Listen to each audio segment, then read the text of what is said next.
Fala galera, Jesus Cop, Douglas Gonçalves por aqui para mais um Jesus Cop Podcast. Toda segunda-feira, 10 da manhã, estamos aqui com um convidado. Nós já estamos chegando a 2 anos de podcast e essa mesa aqui a gente já ouviu muita coisa boa, já fomos muito abençoados. E hoje a minha convidada aqui nessa mesa, eu não preciso ficar assim fazendo muita apresentação, então vamos embora, porque hoje a gente vai conversar com a Helena Tanuri.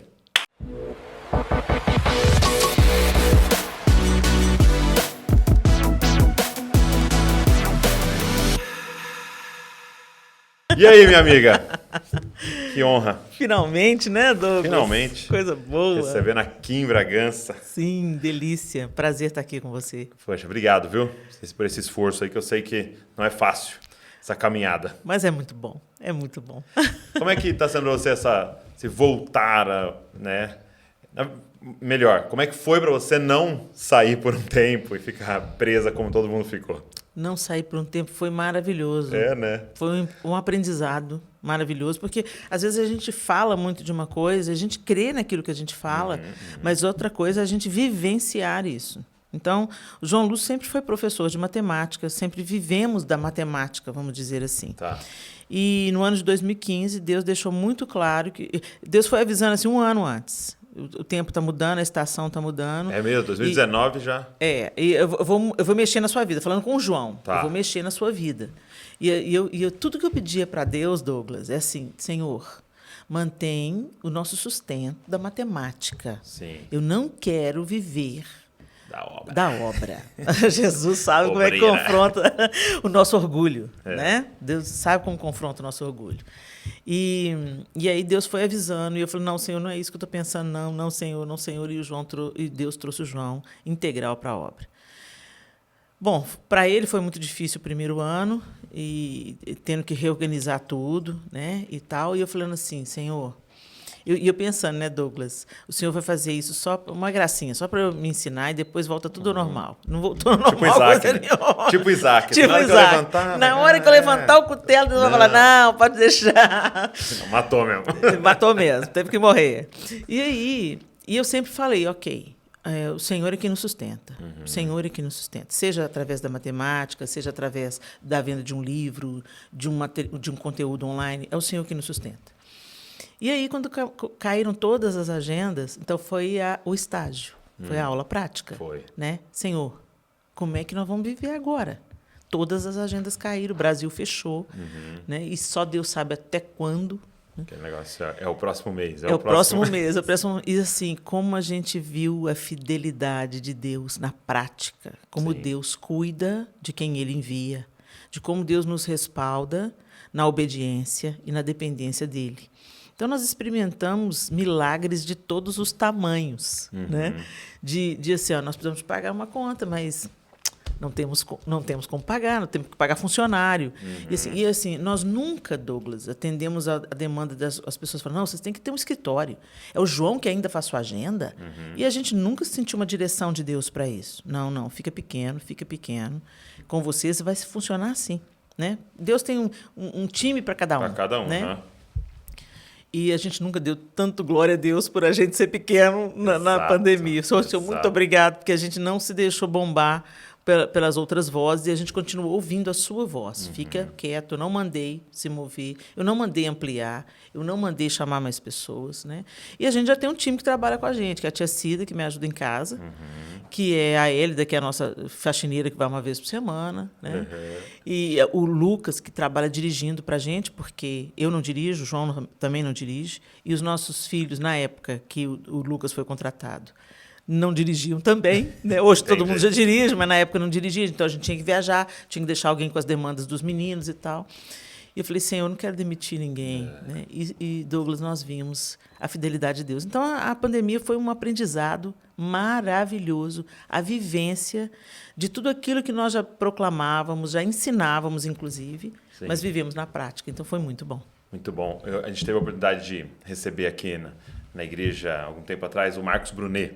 Tá? E a gente estava fazendo uma conferência de líderes sobre a presença de Deus. Né? E ele usou um texto bíblico para falar um pouco sobre essa dinâmica, né, de quando Davi vai lá buscar a arca, né, e trazer a presença para Israel.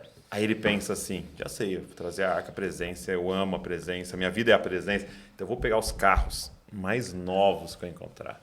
Então, vou pegar uma BMW para trazer a presença, porque eu vou honrar a presença. Estou honrando ela. Sim. E aí ele pensou numa grande estrutura para trazer a presença e não deu certo. A gente sabe que o carro, a roda enrosca, e o Zá põe a mão, morre, e ele fica em choque, né? E aí ele usando essa reflexão para falar sobre, de certa forma, a forma que a gente se movimentou, né? Com sinceridade de coração, a gente falou, não, estrutura, não, foi um negócio muito lindo para Deus e tal, e de repente vem esse abalar de Deus no planeta, né? Sim. E aí ele falando disso, né? E de repente a presença volta para casa, né? Vai para casa de Obed-Edom e a casa começa a prosperar, né? Sim. E eu acho que... E aí ele fez uma exortação para nós como igreja que foi a seguinte. E aí Davi então dá um tempo, volta lá e fala, beleza, passou, vamos lá, o que eu vou fazer? E aí ele disse assim, será que Davi pensou, vou pegar um carro mais novo ainda? Vamos melhorar ainda mais a nossa última estratégia? Ou a gente vai compreender que Deus está querendo uma outra coisa? Né? E fica esse puxão de orelha para nós, porque assim que começou a abrir as portas de novo, né? A gente já começou de volta Sim. Vamos voltar a fazer o que a gente fazia? Exatamente. E eu acho que é uma grande oportunidade de Deus de fazer algo novo. Sim. O que mudou para você assim? O que vocês refletiram, repensaram e você poderia compartilhar? Nós estamos ainda no processo de repensar. A gente sabe que não é para ser do mesmo jeito. Isso. Isso eu já sei. Isso que é a convicção, né? Isso eu já entendi. Exato. Não é para ser do mesmo jeito. Então, agora no próximo dia 25 de julho, eu e o João vamos por um tempo de 3 meses nos Estados Unidos. Meu irmão mora lá. E, para mim, é um lugar de refúgio. Então, vai ser um sabático, assim, um período de descanso. Não vai ser tanto quanto eu gostaria, porque nós acabamos associando, expandindo esse tempo. Eu já iria em setembro para cumprir algumas agendas. Tá. Eu falei assim, ok, vou cumprir as agendas. Eu vou mas servir umas igrejas. Mas eu não vou fazer só isso. Tá. Então, eu conversei com o João, porque eu estou sentindo uma necessidade, Douglas, de imergir. Tá. Entendeu? De colocar aquelas leituras em dia, de mergulhar mais na palavra, de ter mais tempo dedicado à oração, afastada da minha rotina. Porque, para mim, como dona de casa, apesar da Cida ir 2 vezes por semana, a Hélida ir 1 vez por semana, tem uma demanda, como mãe, como dona de casa, que está sempre ali diante de mim. A cada 3 horas. Né? Sim, exatamente. Que está ali sempre diante de mim. Eu tenho que fazer a comida, entendeu? E tal. Então, e a casa do meu irmão, em Tulsa, Oklahoma, ele sempre foi um refúgio para mim. Então, quando nós tivemos a oportunidade, começamos a ter a oportunidade de irmos passar férias com os filhos e tal, sempre foi um lugar de restauração, de renovo, de ouvir Deus. Meu irmão trabalha com aconselhamento, ele tem mestrado em aconselhamento pastoral, então ele estudou para isso. Então, de uma certa forma, ele tem uma influência pastoral na minha vida. Sim. Né? Apesar de ser meu irmão, ele é mais velho? Ele é mais velho que eu. E nós somos muito amigos. E ele não só para mim... Achei que você ia querer muito mais velho. Não. não. Só 2 anos muito mais velho que eu. E o João também, o Alexandre, que é meu irmão, também é essa influência na vida do João, amigo para o João. Que legal. Então, é um tempo muito bom para nós dois. E eu falei assim, Senhor, eu queria tanto ir, mas isso ia depender de uma série de detalhes. A Sofia ir conosco, que é a nossa caçula, né? Que ainda não se casou, está conosco e tal. A Sofia ir conosco, ter o jeito de encaixar a faculdade, tudo. Enfim, uma série de coisas que Deus encaminhou e tudo se encaixou. Então, a gente vai vendo as coisas cooperando.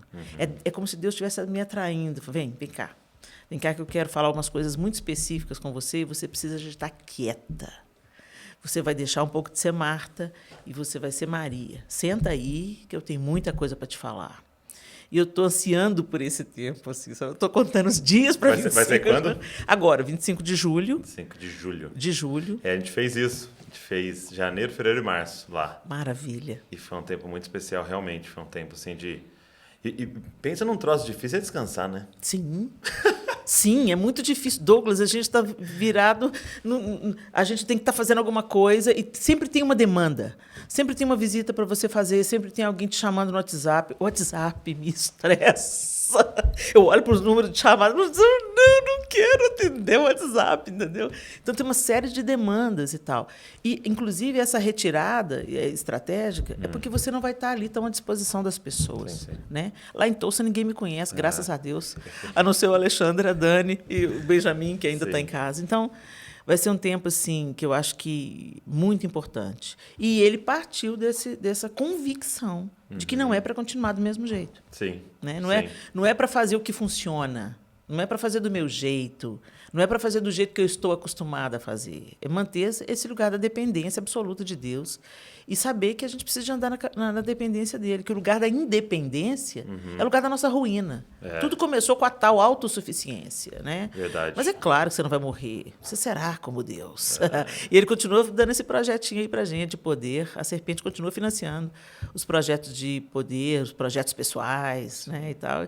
E o caminho... Eu vim agora conversando com os meninos que eu aprendi, eu não sei onde que eu ouvi isso, que a gente começa caminhando a jornada de Deus. Em algum momento, a jornada do homem toca ou atravessa o caminho de Deus. Né? E se você não ficar muito focado no caminho que você está percorrendo, você entra no caminho do homem e nem percebe. Né? E eu percebo isso na minha vida. Eu tenho que ficar muito focada naquilo que Deus quer. Quando a gente estava lá, a gente teve a oportunidade de ter um tempo com um autor, um escritor que é muito conhecido aqui no Brasil, é o Bob Sorg, sabe? Sim. E ele tem um problema de voz, né? Assim, então ele... E, cara, pensa num dia que você... Fui honrado, eu e a Valsa. Nós fomos honrados, porque ele só pode falar 1 hora por dia. Então, ele se programou no dia anterior para ele ficar 24 horas sem falar para ficar 1 hora com a gente. Então, você fala assim, uau, a 1 hora do dia ele dedicou a gente. Vai ser uma coisa doida. Que coisa linda. Esse já foi muito honroso. E aí, no final, ele falou, poxa, poder orar pela gente e tal. E ele liberou uma palavra profética. E a palavra profética que ele deu foi exatamente do texto do Marcos Brunet, né? E ele disse assim, Deus está mandando vocês irem devagar. Uau. 6 passos e para sacrificar. Para sacrificar. 6 passos que demais. e para sacrificar. 6 passos. Por quê? Porque se eu me desviar em 6 passos, foi só 6 passos fora. É facinho de voltar. Retomar. Mas quando eu demoro 5 anos para dar uma parada e falar, nossa, esses últimos 5 anos acho que eu estava indo na direção errada. Sim, é terrível. Aí quando você está erra 1000 muito. quilômetros distante Yes. do que Deus tinha para você. Sim. Então, esse parar aí, é isso, né? É isso, Senhor. Estamos na direção certa? Sim. Vamos lá, vamos refletir, vamos pensar. Eu tenho falado muito com a galera da igreja aqui, né, a nossa liderança, de a gente fazer isso, sabe? Tempos em tempos, a gente ter meio que marcado no ano, né? Vamos parar, é isso. Vamos continuar, tá tudo certo, reavaliar, Deus, isso, vamos? é isso então aí. vamos. Porque a gente tem que entender que Deus não está com pressa. Deus está mais ocupado com a nossa constância do que com a nossa velocidade. Né? E se a gente pensar bem nos projetos da nossa vida, todos eles precisam mais de constância do que de entusiasmo ou velocidade. Porque a constância garante o projeto. Você vai chegar no fim. Né? O negócio é que, às vezes, a gente começa algumas coisas entusiasmadas. Eu vou fazer uma dieta, cheio de gato, entusiasmado. Se não tiver constância, não vai. Né? Eu vou fazer exercício, para tudo. O casamento, ai, que lindo, a festa, tudo. Mas se não tiver constância, não vai. Né? Então, a velocidade e o entusiasmo, ele te leva até um ponto. Mas é a constância que te leva até o fim. E como eu aprendi com meu pastor, como termina é que conta. É o que conta, né?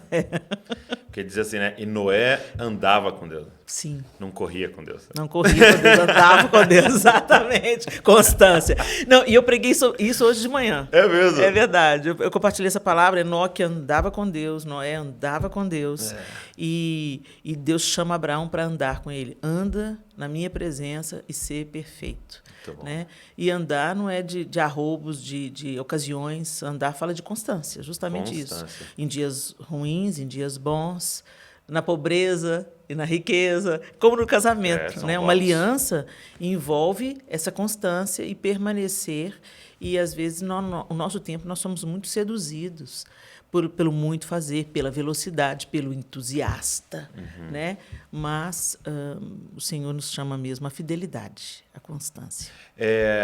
Como é que foi? Eu acho que você já deve ter compartilhado bastante, mas você vem de uma família já na igreja, desde de nascimento, assim? Ou... Não. Meus pais receberam o evangelho quando eles eram noivos. Eles eram noivos, jovenzinhos ainda. Um pastor norte-americano, pastor John, dona Joy, eles vieram como missionários dos Estados Unidos e apresentaram o evangelho para os meus pais. Meus pais eram cristãos, muito envolvidos na igreja católica. Tá. Então, eles acreditavam que já conheciam Jesus. É o que a religião faz, inclusive com evangélicos hoje. Sim. Né? Eu estou na igreja, então está tudo bem comigo. Mas, 18 anos depois, eles se casaram, tiveram uma grande crise no casamento. E nessa crise no casamento, onde eles já estavam decididos ao divórcio, aquele mesmo pastor, que era muito próximo... Mas isso você já tinha nascido? Já tinha nascido, eu tinha 11 anos de Você idade. Já tinha 11, Quando esses pastores foram de novo na casa dos meus pais, falaram assim, o Senhor nos mandou aqui. O John? O John. O Senhor nos mandou aqui porque vocês estão vivendo uma crise no casamento. Uau. E aí aquilo pegou eles de surpresa, que era aquela coisa escondida, velada e tal. E aí, ali na sala da minha casa, os meus pais se renderam a Jesus. Eu tinha 11 anos de idade, eu me lembro que eu estava cochilando no sofá. E eu acordei com a minha mãe em prantos. Uau. E eu fiquei assustada. Né? Você sabia o que estava acontecendo? E eu lembro da dona Joy, amorosamente, me confortando, dizendo, está tudo bem, está acontecendo algo muito bom aqui. E depois eu fui entender que Jesus estava entrando no coração da minha mãe e do meu pai. No domingo seguinte, nós fomos para a igreja. E ali, aos 14 anos, eu tive a minha experiência de novo nascimento. Era a igreja Peniel, uma igreja lá de Belo Horizonte também, que, de uma certa forma, era filha da Lagoinha. E ali, aos 14 anos, num acampamento de carnaval, eu tive o meu encontro com o Senhor. Pessoal. Aquela convicção de que eu não poderia viver sem o Senhor, né? E a partir dali começou um grande processo na minha vida. O Senhor foi trabalhando e tal. Mas ali pelos 17, 18, a gente fica dividido, né? A gente fica seduzido. E eu tinha muitas carências, muitos problemas e muitas dores veladas. Porque eu sofri um abuso sexual durante vários anos da minha infância. E isso deformou muito a adolescente que eu me tornei. Né? Eu tinha muitos medos, muitas inseguranças, uma autoimagem detonada, né? Uma autoestima destruída. E no colégio, eles descobriram que eu cantava, Douglas. Eu descobri isso na igreja. Tá. Mas no colégio, eles descobriram que eu cantava e começaram a encher minha bola. E eu acreditei. Entendi. Né? Eu acreditei. E virou, então, um refúgio ali para você. Exatamente. Então, as pessoas me amam, eu acreditava. Porque com o meu desempenho, né? Com o meu desempenho, por aquilo que eu tenho a oferecer, elas me amam. E ali foi uma guerra, porque eu não saí da igreja, eu sabia que eu precisava de Jesus, mas eu vivia uma vida dupla. Né? Eu vivia na igreja, mas na vida prática eu estava seguindo os meus próprios sonhos, interesses pessoais, queria ser famosa. Né? Tá. E comecei a questionar por que eu tinha que cantar só na igreja, que eu podia ser crente e podia também cantar na noite, podia fazer sucesso, entendeu? Podia cantar no século, que não tinha nada a ver, né? Esse tipo de coisa. Eu não esqueço quando você falou para uma vez que na porta do inferno. Exatamente. Em não luz tem neon. nada a ver. Não tem nada a ver, exatamente. Nunca esqueci. Isso foi uma realidade muito forte para mim, né? E aí eu fui com tudo, achando realmente que não tinha nada a ver, né? Mas só que isso só... Então, mas aí você começou uma tentativa, tipo, Sim. a cantar em bandas? Sim. Aí eu ainda era solteira, entrei numa banda escondido onde o João tocava teclado. O João tocava teclado. E o nome da banda era Câmbio Negro. Câmbio Negro? Uau! Era do que, assim? Que estilo? Rock Brasil, né? Era bem final dos anos 80, início dos 90, então estava bem aquela pegada, Titãs, RPM, Kid Abelha, né, e tal. Então era uma Rock Brasil. E aí eu me encantei por esse mundo. Tocava em festas. Sim. E aí eu casei. Então, tipo assim, eu casei. Minha mãe me via no domingo na igreja, estava tudo bem. Mas no sábado eu tinha ido cantar na boate, no barzinho, fazer eu montei um espetáculo musical que chamava A Linguagem dos Chapéus. Então, eu ia cantando uma música de acordo com o ritmo brasileiro e trocando o chapéu de acordo, entendeu? E tal. Usando a arte ali. Usando a arte. Não estava fazendo nada de mal. É aquele pensamento. Esse é o pensamento. Né? Eu não estou fazendo nada errado. Não estou prejudicando ninguém. Né? Não estou prejudicando ninguém. Estou com meu marido aqui. Só que aquilo estava me afastando cada vez mais do plano de Deus para mim. E não tem jeito da gente ser pleno, entendeu? Dentro da nossa vontade, excluindo o projeto de Deus para a gente. Não tem jeito, gente. Né? E aí eu comecei a experimentar muita frustração nessa duplicidade. Né? Nessa vida dúbia, eu comecei a ter uma insatisfação. Nada me satisfazia. E eu comecei a ter debilidades na minha voz, ou ter consciência delas. Né? E até eu fazer uma oração absurda. Se não é para cantar do jeito que eu quero cantar, Deus, então tira minha voz. Meu Deus. Gente, é muita tolice. E aí, aconteceram algumas coisas que me frustraram com essa turma e tal. Deus permitiu a minha decepção. E uma profeta foi orar com minha mãe. Minha mãe foi para uma reunião de tarde na igreja e uma irmã foi orar com ela. Minha mãe nunca tinha visto aquela mulher na vida. E aquela mulher orou com minha mãe e falou assim, Deus tem uma palavra para sua filha.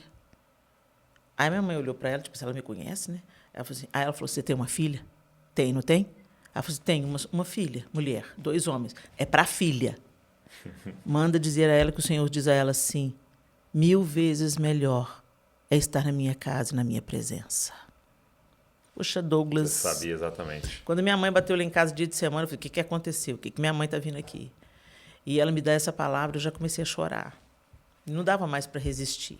Eu me rendi, voltei para a igreja, mas voltei com as minhas sacolas, né, de dores e de inadequação e tal. E aí Deus começou uma quebradeira na minha vida, né, para me desconfigurar daquilo que eu era. Sim.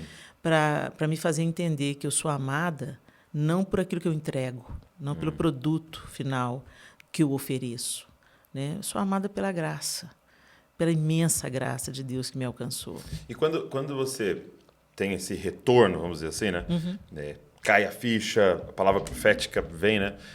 E você vai para a igreja. Porque assim, é um sistema de pensamento, né? Então, você está lá no mundo tentando cantar, aplausos, tal, aquilo que te preenche.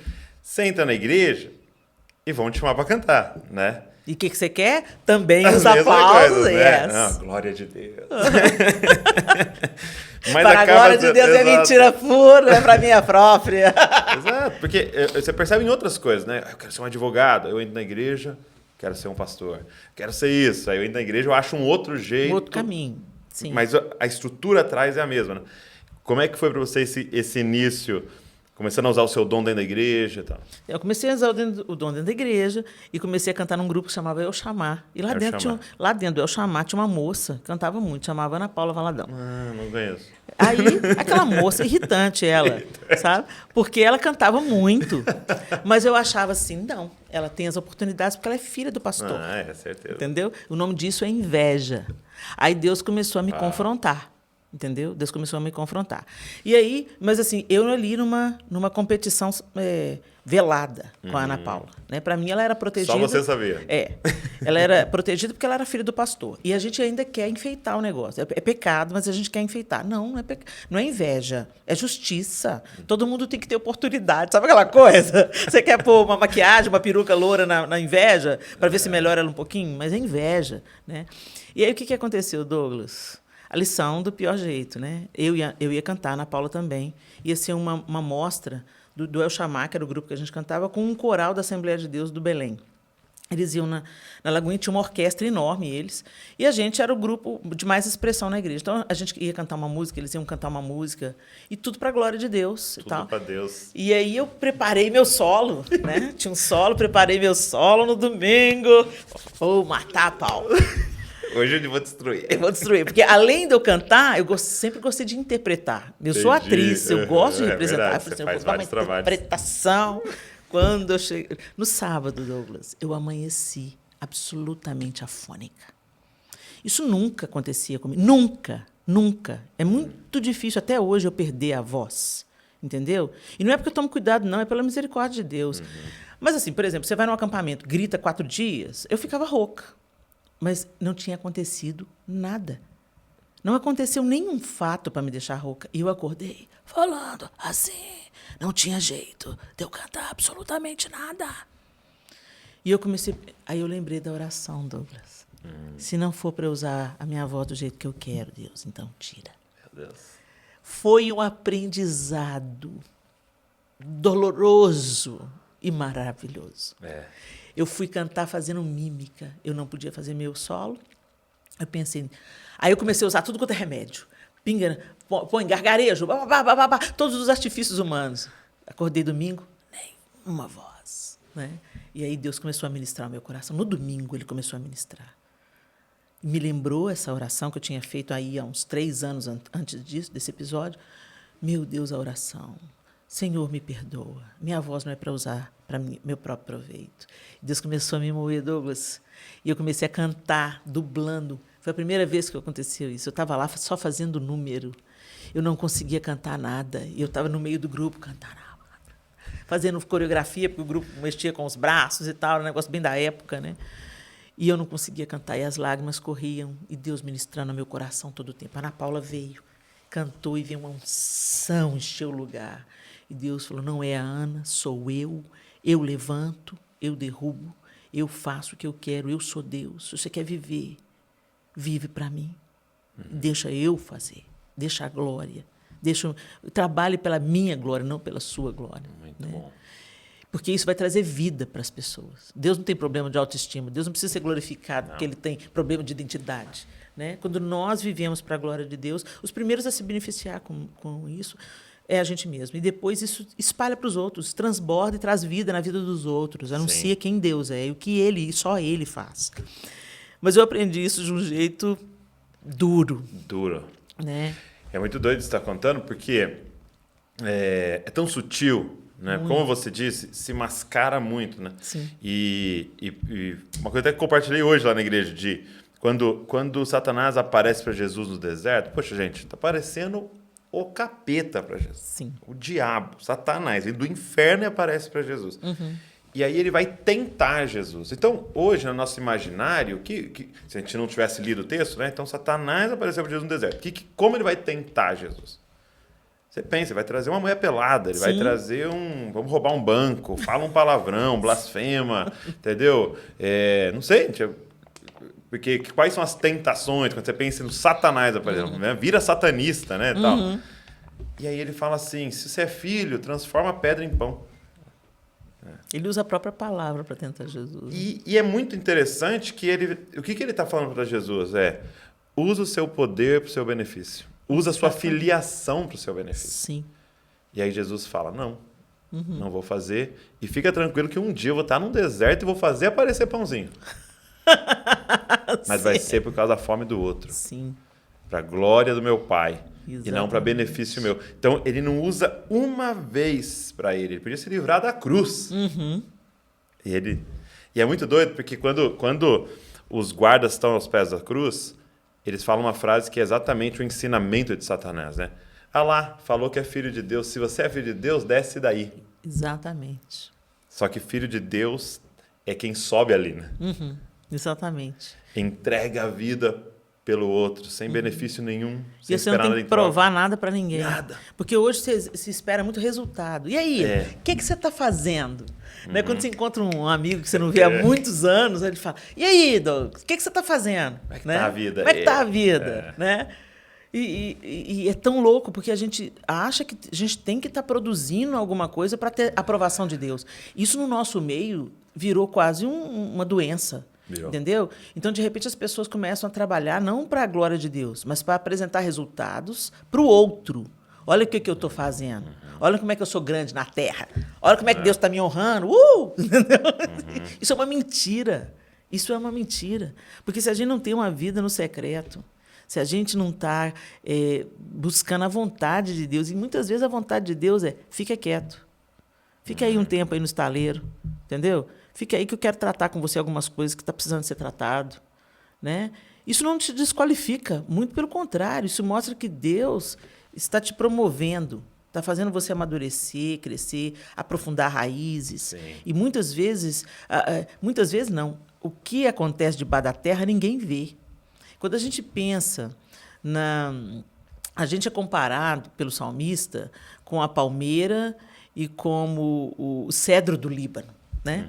E o cedro do Líbano, Douglas, ele no primeiro ano de vida, ele cresce, acho que 2 centímetros para fora da terra. Né? E 1,5 metro para baixo. Ou 2 ou 5 centímetros, não me lembro bem. É uma coisa insignificante para fora da terra. E enquanto para fora da terra é 5 centímetros, para o fundo da terra é 1,5 metro. Né? E isso fala muito por que nós somos comparados a essa árvore. Deus quer que a gente tenha raiz. E não só a aparência. E depois de toda essa raiz, e outra, o cedro do Líbano, quanto mais pedregoso o terreno, mais forte ele fica. É mesmo? É. E aí, ele pode alcançar 40 metros. Quando eu fui pesquisar, eu falei, 40 metros deve ser engano. E eu fui em outras fontes. Ele pode alcançar até 40 metros de altura. É muita coisa. 14 metros de diâmetro. Uau. É uma árvore majestosa e ela é símbolo de resiliência, de resistência e de crescimento diante da diversidade. E tudo da árvore você pode aproveitar. Entendeu? Tudo do cedro do Líbano você pode aproveitar. E é dessa madeira que é feito o templo. Né? Que foi feito o templo. Então, assim, aí você vê... para a gente parece só uma poesia, mas tem algo por trás da poesia que Deus quer nos comunicar. É uma parábola, né? É uma parábola. Porque você olha no que nos ensinaram muitas vezes, né? Você olha para aqueles 5 centímetros e fala, não está dando certo. Exatamente. É um fracasso. É um fracasso. Muda de estratégia. Exatamente. Enquanto isso... E é interessante porque no final do Sermão da Montanha... É isso, né? Quando Jesus ele compara 2 homens, né? Um tolo e um sábio, não é pela sua capacidade de construir, né? Porque de construção eles são iguais. Iguais. Até, na verdade, o insensato é muito mais inteligente, né? Porque ele fez mais barato, mais rápido, né? Sim. Construir na pedra, é um problema dá mais trabalho. De fundamentos, né? Sim. É um problema de fundamentos. De raiz, né? Exatamente. E é tão interessante. O terreno rochoso é o terreno mais oportuno e onde o cedro mais se desenvolve e se fortalece. Né? Isso tem tudo a ver com a gente. Então, a gente tem que parar de olhar muito para a perspectiva desse século, que é extremamente enganosa, né? Entender o nosso lugar em Deus e o que a palavra de Deus diz a nosso respeito como filhos de Deus. Né? Então, é isso aí. Hoje você tem, assim... A gente estava falando dessa fase, né? Lidando com orgulho e tal. E eu lembro até que você... Eu pedi uma vez para você falar... Me fala um livro aí que foi muito marcante para você e você compartilhou um chamado Humildade. Né? Humildade. Porque é uma luta constante com essa questão, né? Tanto que não é uma coisa assim, tipo, venci. Não existe. Ela já vem assim... A gente está lutando até o último dia. Jesus voltar. Aí a gente olha para ele, vai ser como ele é. E pronto, aí ficamos livres dessa zinhaca toda. Então vamos desse cantar. E aí, então, quando que vira Diante do Trono? Bom, Diante do Trono, ele aconteceu... Esse grupo se tornou? Ou... Não, o El Shammah era uma parte expressiva do Diante do Trono. Quando o Diante do Trono foi gravar o primeiro CD, não era para ser um grupo. Ah, não? Não. O Diante do Trono nasce do desejo de abrir um trabalho missionário na Índia. Então, pastor Márcio, Ana já estava compondo algumas músicas, a Ana era líder de louvor da Lagoinha, e Deus estava trabalhando muito na vida dela também, na vida pessoal dela, Deus estava fazendo uma grande transformação na vida da Ana, e as composições começaram a nascer. E o Sérgio, a Ana foi convidada para voltar aos Estados Unidos, ela tinha vindo de lá, porque ela tinha estudado na Christ for the Nation, e ela voltou totalmente assim... transformada por Deus. Depois que ela voltou, Deus fez uma grande obra com ela aqui no Brasil. Deus trouxe um renovo sobre a vida da Ana, uma cura. Ela encerrou um relacionamento que era um relacionamento cristão e tudo, mas não era o que Deus tinha para ela e tal. E Deus ali começou uma grande obra de restauração. A Ana começou a compor. As músicas começaram a vir e tal.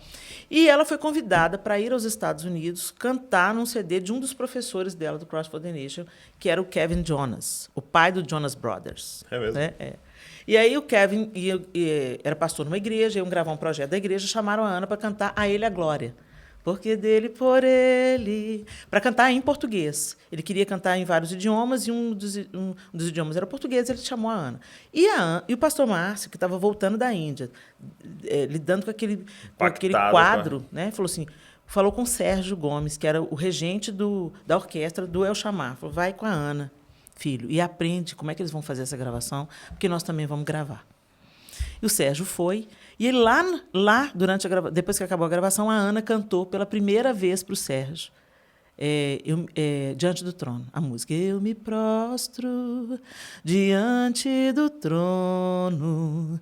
E aí o Sérgio falou, que música linda. E aí começaram com o sonho de gravar. Voltaram com o sonho de gravar e falaram, vamos fazer o seguinte, vamos lançar o CD e vamos gravar o primeiro CD para abrir um trabalho missionário na Índia. Então o recurso seria para fazer para começar o trabalho missionário na Índia. Tanto é que a primeira tiragem de CDs foi o número de membros que a Lagoinha tinha na época, 5.000 CDs para 5.000 membros. Legal. E ainda tinha o Vale CD, compra, irmão, Vale CD, para a gente abrir o trabalho na Índia. Sim. Essa era a pretensão. E Deus foi fazendo infinitamente mais. Eu fui convidada para gravar, e era um ajuntamento de todos os grupos de louvor Então da você estava igreja. no primeiro? Não estava no Nesse primeiro. primeiro Por quê? Os ensaios do pessoal eram à tarde da noite, era aquele ritmo de ensaio frenético. Eu já tinha a Clarinha pequena e o Miguel recém-nascido. Uhum. Então eu falei assim, gente, eu não consigo participar. Beleza, Ana, tudo bem, vocês vão fazer muita falta, vamos em frente. Um tanto de grupo de louvor gravou o primeiro CD Diante do Trono com a reunião do Ministério de Louvor da Igreja Batista da Lagoinha. Entendi. Né? E aí, no lançamento desse projeto, eu e o João já estávamos. Os dois fizeram um convite para a gente compor a equipe que cantava no domingo de manhã, que era a base do Diante do Trono, e assim começou. Então, o Diante do Trono gravou o primeiro CD em 31 de janeiro de 1998. E no lançamento, em julho de 98, eu e o João já estávamos. Entendi.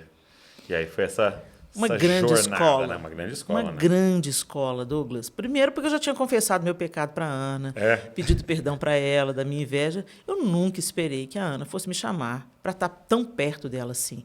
Isso foi uma cura para o meu coração, porque eu pensei, meu Deus, como é que uma pessoa... Eu faria isso? Eu chamaria uma ex-invejosa para ficar atrás de mim, né?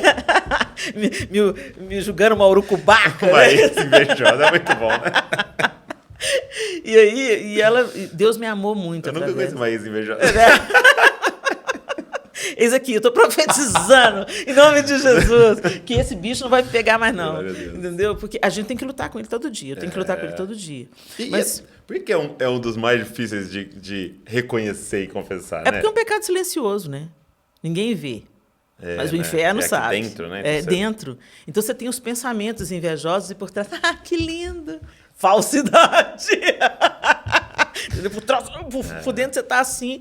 E aí Deus me deu estratégias para eu não deixar isso me dominar. É como uma erva daninha. Tem como compartilhar algumas? Porque a gratidão. As pessoas que não reconhecem. Né?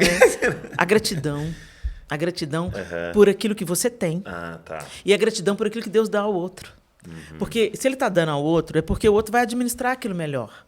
Entendeu? Se ele não te deu, e Deus te ama tanto, tanto, que ele não poupou o seu próprio filho, se ele não te deu, tem um motivo muito, muito grande para isso. Porque ele é amor. E a palavra dele diz assim, que ele não dá pedra no lugar de pão e nem cobra no lugar de peixe. Então, se Deus não me deu alguma coisa que eu gostaria muito de ter, tem um motivo por isso. Entendeu? Ou eu não vou saber administrar, ou aquilo vai envaidecer o meu coração, vai me desviar do caminho dele, entendeu? Então, Deus me deu essas estratégias e me firmou no amor dele. Eu te amo. Se eu te digo não, eu sei o que eu estou fazendo. Né? Então, e eu tive várias oportunidades de receber não.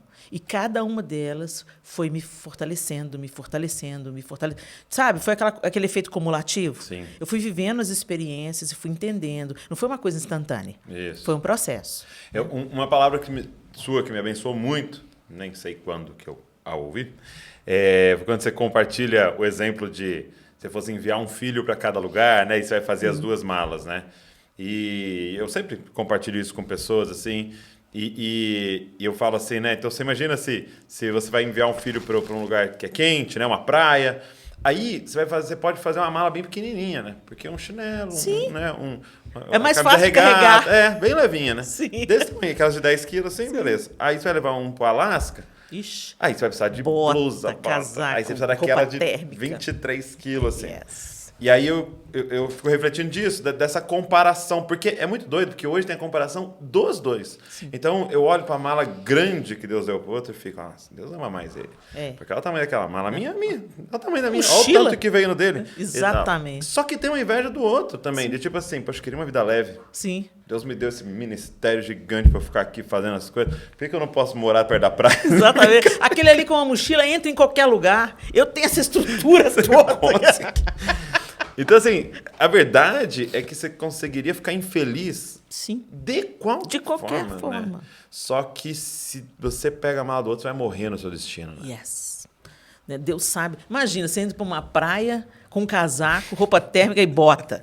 Além de ser inadequado, você ia passar o ridículo. Vai passar o ridículo. Né? Então, assim, Deus sabe o que ele dá pra gente. Então, eu comecei a entender isso na prática. Gratidão. Gratidão. Muito bom. E aí, Douglas, eu comecei a enxergar as coisas que Deus tinha me dado. Entendeu? Porque eu não enxergava. Eu não enxergava.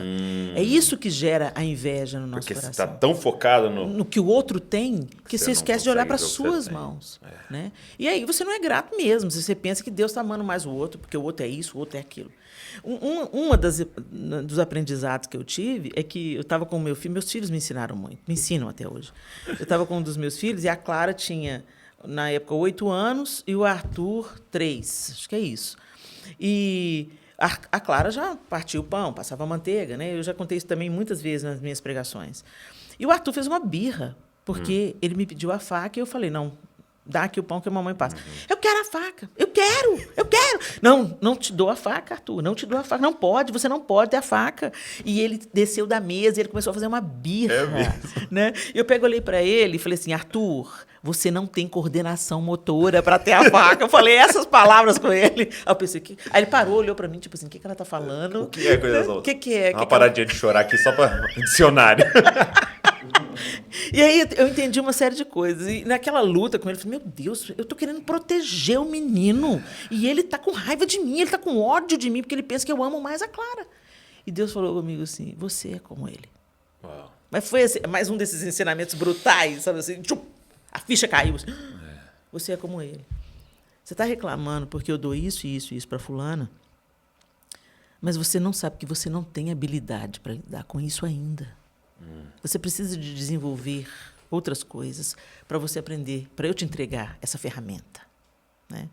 Então, eu fui vendo isso tudo acontecendo na minha vida e Deus foi me ensinando através do meu dia a dia, com os meus filhos, como dona de casa. Deus foi tratando o meu caráter mesmo. Né? E eu falei assim, Deus, é verdade, eu estou amando, o Senhor está me amando e eu não estou conseguindo ver. Falando não. Né? Eu estou fazendo birra, eu estou de bico para o Senhor, achando que o Senhor ama mais os seus outros filhos do que o Senhor não me ama. Me perdoa. E aí eu fui para o arrependimento. Né? Isso tudo foi abrindo caminho, sabe, Douglas? Para eu me livrar dessas mochilas da comparação e da inveja. Não significa que elas não tentem voltar. Né? Sim. Mas eu sei no caminho que elas vão me colocar. Então, eu não cedo. Eu resisto. Eu peço ao Senhor mesmo. Senhor, mantenha longe de mim. Eu não quero isso mais para a minha vida. Essa mochila que Satanás queira trazer de volta aí, não quero, não. Então, eu começo outra estratégia. Louvar a Deus pelo que Deus dá ao outro. Então, Senhor, obrigado por esse dom lindo que tem na vida do fulano. Obrigado porque fulano faz isso. Oh, Senhor, bendito seja o Senhor. O Senhor está levantando o seu povo. E aquilo vai me lavando, sabe? Sim. Não deixa... o óleo chega de um jeito que não deixa a seta entrar, entendeu? Mas é isso. Eu gosto muito de acompanhar a NBA, né? Basquete e tal. E eu estava escrevendo um texto e tal, e eu fui fazer uma pesquisa. Tem 75 anos a NBA, né? E eles têm o maior prêmio, que é o time que é campeão do campeonato ali, né? Da NBA. E eles têm um título chamado MVP, né? Most Valuable Player, né? Então, o melhor cara da liga. E olha só, nesses 75 anos, foram pouquíssimos anos, se eu não me engano, 7 anos, 5 anos, que o cara que ganhou o MVP está no time que foi campeão. Todos os outros anos, o time que foi campeão não estava com o cara que era o MVP. Olha que interessante. Ou seja, na fórmula de ser campeão, é melhor não ter o MVP do que ter. Sim, entendi. Você entendeu? Sim. Porque essa capacidade de abrir mão dos seus números, né? Na nomenclatura deles lá, abrir mão das suas estatísticas e jogar para o time, né? Então, eu acho que esse é o grande desafio, né? De falar assim, eu quero que o reino de Deus ganhe. Isso. Seja você.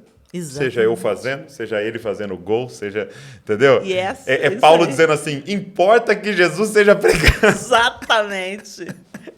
Mas estão pregando lá tudo estranho. Sim. Importa que Jesus seja pregado. Seja pregado. Eu acho que esse é o grande desafio para nós, né? Sim. E não se apegar, né? Quer dizer, eu entendo hoje que o que eu faço para Deus hoje, né, pode mudar. Deus pode me tirar o microfone e me colocar uma vassoura. Então, eu te vou fazer uma pergunta disso. Eu percebi que hoje houve uma transição, né? Porque, Sim. Por exemplo, você vai estar com a gente na família Descope para pregar, né? Sim. Quando é que foi essa transição que você começou devagarinho a parar de cantar e ir para a questão da pregação? Isso também foi totalmente inusitado, tanto quanto a música. Porque a gente estava ali cantando, servindo na igreja local. A gente não sabia que Deus ia fazer a obra que ia fazer no Diante do Trono. Num congresso do Diante do Trono, de 2001, se eu não estou enganado, 2001, eu estava compartilhando um processo que nasceu com humildade e a beleza da santidade. Não era 2001, não. Era 2003 ou 2004. E eu estava compartilhando um processo que eu estava vivendo. E agora não sei se é 2001. Meu marido também me ajudando ali, 2001 mesmo. Viu? João ali na... Eu tava compartilhando com a Ana no estúdio. A gente estava gravando o projeto Nos Braços do Pai em espanhol. Tá. E eu estava com a Ana no estúdio e eu comecei a contar para ela como é que Deus estava me falando através do livro Humildade, a Beleza da Santidade. E eu comecei a compartilhar com a Ana e ela me ouvindo. E quando eu acabei de compartilhar tudo, ela falou assim, você vai compartilhar isso no Congresso de Louvor. Aí eu olhei para ela, ela falou assim, vai, Helena, vai, porque Deus está falando comigo que nosso próximo Congresso de Louvor nós vamos contar as nossas vulnerabilidades. Porque as pessoas veem o que Deus está fazendo diante do trono e pensam que é sobre nós. E não é sobre nós, é sobre Ele. Então, Deus colocou no meu coração para a gente rasgar o verbo, contar para as pessoas as nossas dificuldades. E é o que você está fazendo comigo aqui. Então, eu quero que você compartilhe o que esse livro, a revolução que esse livro está fazendo na sua vida, o confronto que está te trazendo, e que você conte isso no Congresso. Tá. Eu tremi nas bases. Eu falei assim, não, meu Deus do céu, meu negócio é ficar lá no que eu vou contar para os outros os livros que eu estou lendo? E aí, assim começou. Eu já caminhava com a Zenete no seminário de intercessão, contando o meu testemunho de como Deus estava me livrando da inveja, me curou do abuso, né, dos anos de abuso, como é que Deus fez essa obra na minha vida. Mas uma coisa é você compartilhar um testemunho, outra coisa é você ir um passo além, né? E aí, num congresso de louvor, do Diante do Trono, no Mineirinho, eu dei essa palavra. No Mineirinho. Era um público enorme. Eu falei, Jesus, o que eu estou fazendo aqui? Eu tremi nas bases e tal. Mas Deus fez coisas extraordinárias. E, a partir dali, começaram a chegar os convites. Ô, Helena, dá uma palavra aqui na minha igreja. Ô, Helena, vem dar uma palavra aqui no grupo de mulheres. Aquele foi o start. Foi o start. Olha só. Foi o start. E não parou, nunca mais parou. Para minha surpresa. Quando eu saí do Diante do Trono, em 2010, nós tomamos a decisão de sair, claramente por um fechamento de ciclo, né? Tudo em paz, graças a Deus, como eu sempre sonhei que fosse. Foi uma história muito linda, e é até hoje para mim e para o João. Dezembro de 2010, nós fomos comunicar a Ana que a gente estava se desligando do grupo. Ela orou por nós, pastor Márcio orou por nós, foi maravilhoso, um tempo que Deus preparou. E eu falei com o João assim, pode preparar que esses convites para eu pregar vão acabar. Quando a Ana anunciar que eu não prego mais que eu não canto mais no Diante do Trono, esse burburinho... Porque a Helena está do Diante do Trono, né? Então, isso vai acabar. E o João, você acha, Helena? Eu tenho certeza. Estava redondamente enganado, né? E eu pensava mesmo que Deus tinha me tirado do Diante do Trono, e ele não me falou que era para investir mais nisso, nem nada. Ele falou, só sai. Entendeu? Ele falou, sai. Fechou o ciclo, sai. Acabou o tempo. Sai. Sim. Né? E, aparentemente, o grupo estava entrando numa outra fase promissora. A gente já tinha resolvido uma série de problemas de relacionamento, já estava todo mundo mais maduro. Eu pensei, no melhor momento, Deus, agora que eu vou começar a colher.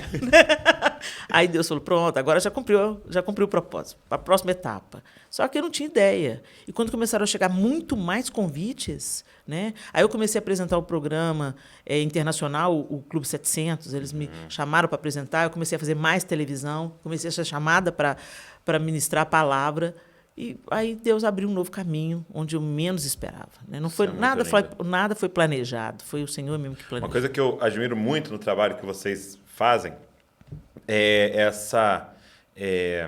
realmente, eu percebo de longe, assim, né? Assistindo no Instagram e tal, né? Esse coração de vocês de ouvir a voz de Deus e fazer o que Ele está mandando, mesmo que naquele momento não seja algo... Nossa, isso aqui funciona muito. É aquilo. Porque senão a gente poderia pensar, o que mais funciona? É gravar CD. Sim.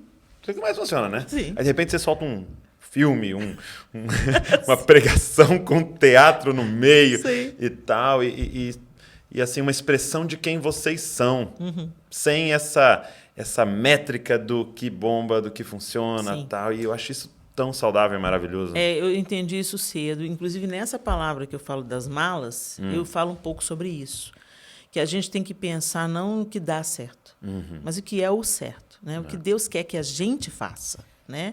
Porque é uma expressão de quem nós somos. Nós somos. Só isso. Já teve vezes que eu fiquei muito em conflito com a palavra que eu carrego, porque eu carrego uma palavra de confronto.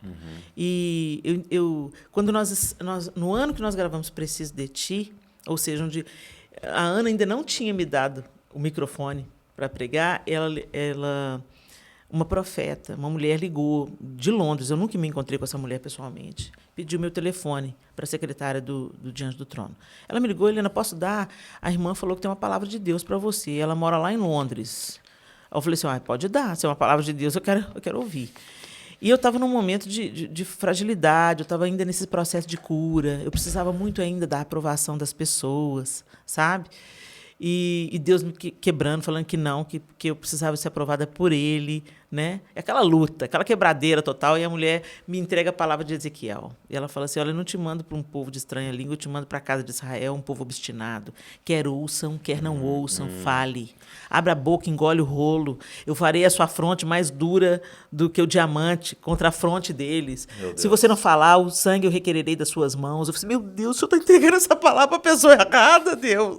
Eu sou a pessoa mais covarde nesse momento. Eu quero a aprovação dos outros, Senhor. Eu quero aplauso. Eu falei assim, eu me vi totalmente incompetente. Eu falei assim, eu não sou essa pessoa. E quando... Aí ela me deu a palavra na Bíblia e tudo, e depois ela falou comigo assim, Helena, pessoas que hoje caminham com você não vão entender o seu chamado. Seus amigos, muitos dos seus amigos vão rejeitar a palavra que você carrega. Mas prossiga naquilo que Deus está te entregando. E eu pensei assim, meu Deus. Ela falou assim, sua fronte vai ser mais dura que o diamante. Meu Deus. E eu pensava, então, que eu ia ter que entrar em confronto com os meus amigos, que eu ia ter que ir contra, que ia ter que quebrar pau, entendeu? Não, não sou essa pessoa. Depois, com o passar dos anos e com tudo que eu vivi, o fronte mais dura significa que, mesmo quando os meus amigos não me aprovam, isso não ia me afastar daquilo que Deus tinha mandado fazer, entendeu? Isso é ter a fronte mais dura que o diamante, né? Sim. O que vem não te move, o que vem não te derruba, o que vem não te desanima, né? Não te atinge, não te abala, né? E aí eu fui entender isso, que muitas vezes eu vi no olhar de alguns amigos muito próximos, tipo... vem a profeta do caos, vem a Helena com essa palavra dura de novo. Sabe como? Lembra aquele rei, né? Ele chama um monte de profeta, todo mundo fala, você vai vencer, você vai vencer. Tem mais um. Chama a Helena. Chama a Helena. Lá vem a Helena. Ela sempre profetiza contra mim. Aí eu falei com Deus assim, Deus, me dá uma palavra mais docinha, Deus. Entendeu? Me dá uma palavra assim de amor, assim, uma palavra docinha. O pessoal sai animado do culto, entendeu? Eu tava num evento uma vez e o louvor, cara, foi aquele negócio assim, arrebatador, assim.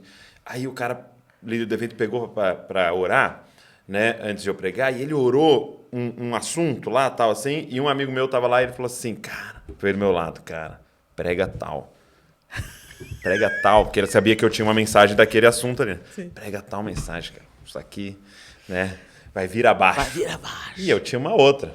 Sim. Que não ia fazer nada vir abaixo. E aí, o que você fez, Douglas? Exato, aí eu preguei aqui, eu tava, fez aquele negocinho no evento, entendeu? E a gente tem que parar de ser sentimentalista, né? E simplesmente obedecer. Sim. E falar, Deus, era essa daqui que você queria. Sim. Não fui bem, né? No sentido de, não sei o quê. Mas é você saber o seu papel em certos momentos e ter essa clareza, se aquela palavra transformou definitivamente a vida de uma pessoa, é muito melhor do que uma multidão animada. Entendeu? Multidão animada. A gente está vivendo um tempo, Douglas, que a gente fica todo mundo assim... entendeu? Sabe esses bonecos de posto de gasolina que tinha um tempo atrás? Aqueles infláveis? Bonecão de posto. Aí a gente sai dos eventos assim... Mas na segunda-feira, entendeu? A gente tem que parar de ser animado. Eu não sou animadora de plateia. Eu posso ter uma palavra triunfalista que vai deixar todo mundo ali pilhado. Todo mundo sai dando glória a Deus, gritando, aplaudindo, dando glória a Deus, mas na segunda-feira volta para a vida miserável que tinha. Entendeu? Então, importa que a gente faça a vontade de Deus. E eu entendi o seguinte, que cada um tem uma função no reino. Então, eu vou confrontar, o outro vem e vai consolar, o outro vem e vai levantar. Cada um tem o seu papel, entendeu? Sim. E um não compete com o outro, todos são necessários. Né? O Paulo Borges, né, o cara que se tornou um grande amigo nosso, ele dá um exemplo que para mim foi muito marcante. Ele fala assim do ventilador e do... moinho, né? O moinho, né? O ventilador e o moinho. Ele fala assim, olha para os dois, eles são muito parecidos, né? As hélices girando, entendeu? Mas esse aqui precisa de energia para girar. E esse aqui capta o vento. Então, esse aqui precisa de energia e gera vento. Sim. Mas quando você tira a energia, acabou. Então ele gasta energia. Sensacional. Esse aqui capta o vento e gera energia. Gera energia. Então quando chega no final do culto, o ventilador está esgotado. E o moinho está energizado. Yes. Porque ele captou o vento do espírito, não tentou gerar um vento. Sim. E o que a gente tem feito é tentado gerar um vento, né? Na força. Vamos embora. Domingo que vem nós vamos falar um negócio mais ainda. Vai ser demais. E eu confesso para você, Douglas, que eu estou tendo muita dificuldade com essas frases de efeito. Meu Deus. Eu tenho pedido ao Senhor, eu sei que cada um de nós também está num nível de maturidade, momento, né, e tal, mas eu peço ao Senhor mesmo para trazer maturidade para os seus ministros sobre a terra, porque os dias são difíceis, né? E os falsos profetas também vão surgir. Que Deus nos livre de nos tornarmos falsos profetas, entendeu? E de anunciarmos uma palavra que traga ânimo, mas que não corresponda à verdade de Deus que precisa ser anunciada. Que Deus me livre, em nome de Jesus, de querer trazer glória para o meu próprio nome, falando uma palavra que gera admiração das pessoas. Coça os ouvidos. Né? Ai, que prazer ouvir essa palavra. Nossa, saí animado dessa palavra, entendeu? Não, Deus não me chamou para isso. E Ele deixou isso muito claro, entendeu? Sim. Então, eu fico... Sempre quando eu quero declinar de uma palavra muito dura, aí eu lembro daquela voz no telefone me dizendo, quer ouçam, quer não ouçam, fale. Seja fiel. Seja fiel. Eu coloquei no Instagram... Peraí, Douglas, eu tenho que fazer uma correção. Alguém me mostrou aí... João, fala comigo. Já fiz Pode falar. 2003. A primeira pregação foi 2003. Ah, então 2003. tá bom. A primeira vez que eu preguei, então, foi no Congresso do Diante do Trono de 2003, gente. Registrado. Eu coloquei no Instagram pra galera fazer pergunta, porque eu queria ver o que viria. Até caiu já aqui o meu, mas eu tinha olhado. Eu queria que você não respondesse a pergunta, mas o que você responderia pra pessoa que faz essa pergunta. Ai, Jesus! Porque eu já sei mais ou menos o que essa pessoa precisa de uma resposta, né? Ela pergunta assim, como é que faz para dar conta de tudo? Né? Eu acho que você recebe muito essa pergunta. Outras perguntas eram, como é que faz para ser essa ótima esposa, essa ótima mãe, essa ótima pregadora, essa ótima pastora? Ou perguntas assim, como é que você lida com tudo isso e nunca desanima? Porque você nunca está desanimado. Sabe de nada, inocente. Sabe de nada. O que você responde para esse tipo de perguntas que surgem, que tem uma mensagem por trás? Né? Não, gente, a gente não dá conta de tudo o tempo todo. Não dá conta. Não dá conta. Né? O Senhor é poderoso e soberano. Nós somos seres humanos, falíveis. Eu tenho dias terríveis, eu tenho dia que eu tenho vontade de desistir. Perguntaram aqui, tem dias que você teve vontade de desistir? Muitas vezes eu penso assim, quer saber? Deus já levantou um tanto de pregadora maravilhosa, e deixa eu ficar quieta na minha casa aqui, entendeu? Deixa eu cuidar dos meus meninos aqui, deixa eu agora esperar os netinhos, me preparar para os netinhos, entendeu? E tal. Então, não. Tem então vamos fazer a pergunta diferente. O que você faz nesses dias que você quer desistir? Eu respiro fundo e descanso. Entendeu? Porque eu entendi que quando a gente está com vontade de desistir, é porque a gente pegou coisas que não era para a gente pegar. Tá. Né? A gente tem uma tendência de se cansar querendo agradar as pessoas, né? E não agradar a Deus. Então, desses dias que eu quero desistir, eu vou para o Senhor. Eu falo, Senhor, olha, eu estou assim... Do Senhor eu não posso esconder o meu coração. Eu estou com muita vontade de desistir. Eu verbalizo isso para Deus. Você verbaliza? Eu verbalizo. Para Deus. Eu estou com muita vontade de desistir, Senhor. Eu estou me sentindo tão cansada. E eu sei que esse cansaço, muitas vezes, é porque eu peguei alguma coisa que não era para eu pegar, né? Eu fiz alguma coisa que não era para eu fazer. Então, me perdoa, me mostra, me limpa, né? E me ajuda para eu desempenhar as funções que eu preciso desempenhar, de esposa, de mãe. Tem dias, literalmente, que eu falo para as minhas filhas, que hoje moram comigo. A Clara e a Sofia moram comigo, os outros filhos casaram. Eu falo com elas, olha, hoje a mamãe não está bem. Então, aqui, dá um desconto para mim. Se eu ficar irritadiça, se eu der uma resposta atravessada, por favor, me dá um desconto Né? Eu jogo limpo, eu jogo aberto. Né? O João também, mas o João não precisa nem de falar, que ele já sabe. Já sabe. Né? Já sabe quando a mulher dele levanta, Com o lado que ela levanta a cama, você já sabe. Então, gente, a gente não dá conta de tudo o tempo todo, não. Sim. E a gente tem que parar de iconizar pessoas. Ninguém dá conta de tudo o tempo todo. Ninguém. Pode parecer para você que a gente está dando conta, mas tem dia que a gente não está dando conta. É uma coisa que eu vejo você falando com frequência, tipo assim, é que eu não posto as coisas ruins. Exatamente, eu não posto os dias maus, né? Eu não posto assim, olha, gente, hoje eu tô arrasada, gente. Não vou postar isso, né? Eu vou chorar as pitangas, é com quem pode resolver. Exato. E quem pode resolver é Deus, né? Às vezes eu vou abrir o coração com meu marido, que também é um conselheiro, que também me pastoreia, é um líder. Que vai ter uma palavra de Deus. De Deus para mim. Meu bem, eu estou me sentindo sobrecarregada. Me ajuda aqui. Né? Às vezes a gente identifica. É porque você está fazendo isso, isso e isso. Não é para fazer, Helena. Entendeu? Você tá exigindo muito de você. Você está gastando menos tempo no seu devocional. Você precisa de ter mais tempo. O João mesmo já cantou essa pedra para mim. Ontem a gente estava conversando sobre isso. E falei assim, vamos fazer o seguinte, de manhã eu vou liberar você, deixa que eu cubra outras coisas para você ficar mais tempo aos pés do Senhor. Você precisa disso. Né? Então, a gente vai identificando essa dinâmica. Né? E vai fazendo o melhor que a gente pode, porque, na verdade, é a graça e a misericórdia de Deus. Eu não sou uma esposa maravilhosa todos os dias. Tem dias difíceis. Né? Tem dias que a bruaca fica mais evidente. Eu espero que isso seja cada vez mais espaçado, né? E de menor impacto, porque à medida que a gente está mergulhando em Deus, o Espírito Santo vai nos controlando, mesmo para mim que sou uma mulher de muitas palavras e com um temperamento colérico, né? O Senhor vai me equilibrando, porque eu sou dele agora, então eu não vivo à mercê das minhas emoções. Né? O Espírito Santo nos modera. Né? Então, aquele dia que eu não estou dando conta, eu tenho que saber a hora que eu estou chegando no meu limite e recuo. Entendeu? Eu falo assim, deixa eu calar, deixa eu ficar mais caladinha. Às vezes o João fala comigo, você está bem? Você está muito calada hoje. Eu estou bem, é porque eu estou precisando ficar calada. Entendeu? Porque se eu for falar, eu vou falar besteira. Entendi. Né? Isso são coisas também que a maturidade traz para a gente. Né? Nem sempre foi assim. Eu tive dias que eu fracassei miseravelmente com a minha ira. Entendeu? Que eu estava bem e, de repente, pá, explodiu e veio cobras e lagartos para fora. Né? Aí é horrível. Aí você vai, pede perdão para todo mundo, e pede perdão para Deus e chora amargamente. Mas a gente tem que ir aprendendo com isso. Sim. Né? Então, é isso. E é muito doido porque, você contando, assim, né? A minha questão é totalmente inverso disso. Né?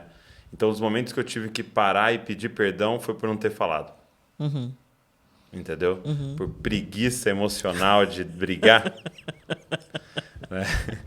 Deixou passar coisas e não falou, só negou a verdade para certas pessoas e não abençoou elas, não amou elas. Sim. Então, o estourar é uma falta de amor, né? Sim. Porque eu quero descontar minha raiva. Sim. E, às vezes, o não também. Não estourar, mas não falar. Não falar para evitar um desconforto. Né? Foi muito doido. Uma vez eu entendi. Porque, assim, isso é confundido com mansidão, né? Sim. Assim como até o que você vive, às vezes pode ser confundido com zelo, né? Eu gosto das coisas certas, né? E tal, né? Sou profeta, né? Mas é confundido com mansidão, né? Então, assim, não, o Douglas é manso, cara, manso. E aí, uma vez eu ouvi o Tim Keller, e o Tim Keller me pegou. Você sabe quando... Ele é especialista. Ele é bom, né? Ele pegou, cara, porque aí ele pregando sobre o fruto do Espírito. E ele falou assim, o fruto do Espírito qual foi a palavra que ele usou? Quando é simétrico. Olha isso. O fruto do Espírito é simétrico. Então, se eu pego um dos 9 ali e eu sou muito bom naquilo e não sou bom nos outros, não é fruto do Espírito aquilo.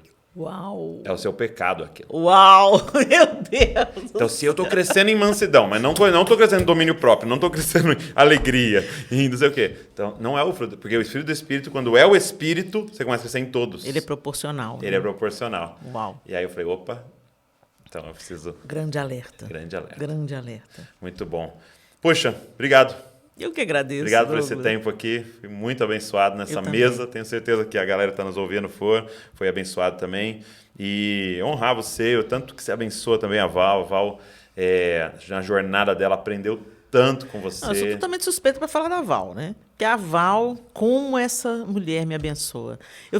Eu olho para a Val e eu me alegro, Douglas. Eu me alegro tanto, porque eu vejo uma nova geração cheia de autoridade do céu, sabe? E isso me anima. Dá até uma vontade, pronto, posso passar o bastão? Aquele dia de desânimo, Val. Val, toma o bastão aqui, já na corrida de revezamento chegou a minha vez. Toma, pega aqui o bastão, né, e tal.